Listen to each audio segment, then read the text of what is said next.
أجمع زعماء أحزاب الأغلبية الحكومية اليوم السبت بالرباط على أن الحكومة ستواصل تنزيل الإصلاحات بما يقوي البناء الداخلي ويحصن البلاد في مواجهة المخططات الرامية إلى زعزعة الاستقرار.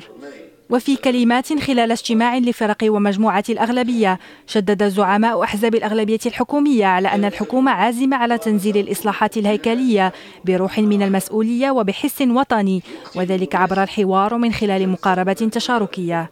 اجتماع ديال التعبئات ديال الأغلبية باش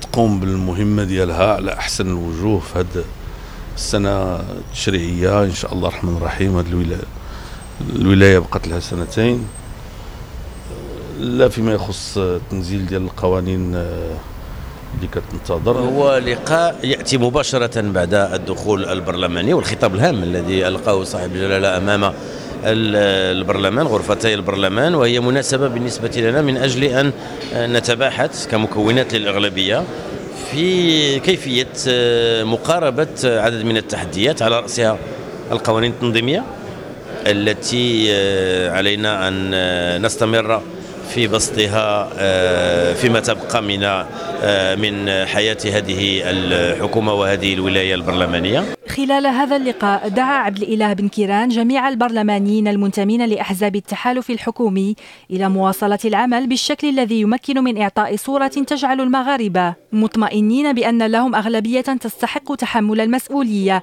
وبما يعزز ثقة الشركاء والمؤسسات الدولية في الإصلاحات التي يقوم بها المغرب. هذا اللقاء يصادف أجندة مهمة بالنسبة للمشاريع القوانين الانتخابية، إصلاح تقاعد، إصلاح المقاصة. ما يميز ربما أكثر هذا اللقاء هو أنه يأتي بعد الخطاب الملكي السامي الذي افتتح به جلالة الملك بالأمس السنة التشريعية، والذي جاء بعدة إشارات. نعرف كلنا المشاريع التي سيتم مناقشتها وتقديمها، الأهمية ديالها سواء فيما يخص الجهوية، الانتخابات الجماعية، وكذلك الإصلاحات اللي واخدة طريقها واللي كتفرض تعبئة قوية للأغلبية. كذلك لها أهميتها بالنظر إلى ما وضعه جلالة الملك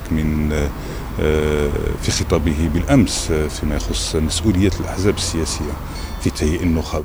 وكان زعماء أحزاب الأغلبية الحكومية قد أكدوا في بداية هذا اللقاء أن الخطاب الملكي في افتتاح الدورة التشريعية أمس الجمعة وضع إطارا للعمل قوامه الاعتزاز بالمواطنة.